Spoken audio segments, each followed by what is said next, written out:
100కి 100 చట్టపరంగా ఏ చర్యలు అయితే జగన్మోహన్ రెడ్డి మీద తీసుకోవడానికి ఆస్కారం ఉందో ఆ చర్యలు మొట్టమొదటి తీసుకోవాలి. ఎందుకంటే మొట్టమొదటి నుంచి జగన్మోహన్ రెడ్డి గారికి నేను ఏం మాట్లాడినా నడిచిపోద్దని చెప్పనే ఒక వైఖరి ప్రబలిపోయింది.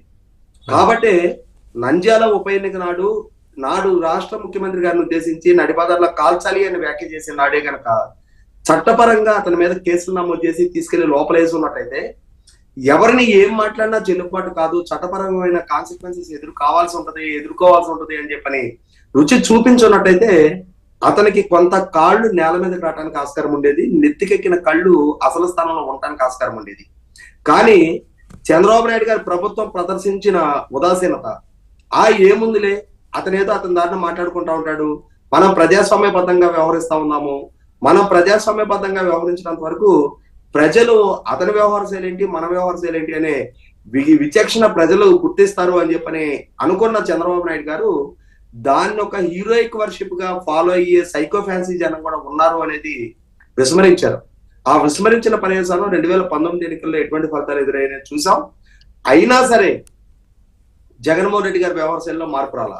ఆనాటి నుంచి ఈనాటి వరకు ఎన్నికల వ్యవస్థను అపహాస్యం పాలు చేస్తూ వస్తున్నాడు, న్యాయస్థానాలు అపహాస్యం పాలు చేస్తూ వస్తున్నాడు, అన్ని వ్యవస్థలని అతను అపహాస్యం పాలు చేస్తూ వస్తున్నాడు.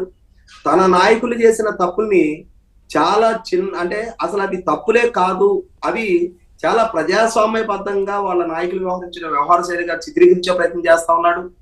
వాళ్ళ మీద చర్యలు తీసుకున్న ప్రభుత్వాన్ని మాత్రం ప్రజాస్వామ్య కంటకులుగా ప్రజల హక్కుల్ని హరించే వాళ్ళుగా చిత్రీకరించే ప్రయత్నం చేస్తున్నాడు.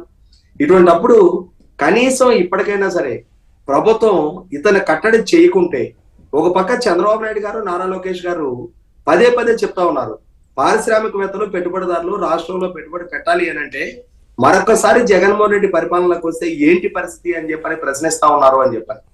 అటువంటి అనుమానాలు దూరం జరగాలి అని అంటే, పారిశ్రామికవేత్తల్లో అటువంటి అనుమానాలు నివృత్తి కావాలి అని అంటే, శాంతి భద్రతలు అంతా బాగానే ఉన్నా ఈయనే ఇప్పుడు అనవసరంగా క్రియేట్ చేస్తున్నారు, ఇబ్బందులు చేస్తున్నారు జగన్మోహన్ రెడ్డి గారు. అటువంటిప్పుడు జగన్మోహన్ రెడ్డిని కట్టడి చేసి తీరాల్సిన బాధ్యత ప్రభుత్వం మీద ఉంది. కాబట్టి అంటే ఇవాళ ప్రజాస్వామ్య హక్కులు హరించమని చెప్పని ఎవరు చెప్పట్లేదు, చట్ట ఉల్లంఘనకు పాల్పడి ప్రభుత్వాన్ని వ్యవహరించమని కూడా ఎవరు చెప్పట్లా. కానీ అదే సందర్భంలో శాంతి భద్రతలకు విఘాతం కలిగించే విధంగా, రాష్ట్ర బ్రాండింగ్ దెబ్బతీసే విధంగా, ఉద్దేశపూర్వకంగా డ్యూటీలో ఉన్న ఆఫీసర్స్ మొరాలిటీ దెబ్బతీసే ప్రయత్నం చేసినప్పుడు చట్టపరంగా వ్యవహరించకపోతే అది అతనికి మరింత అలుసుకి కారణమవుతోంది. ఈ ప్రభుత్వం మమ్మల్ని ఏం చెయ్యలేదు, మమ్మల్ని ఏం చెయ్యరు అనే ఒక అభిప్రాయం బలపడతా ఉంది.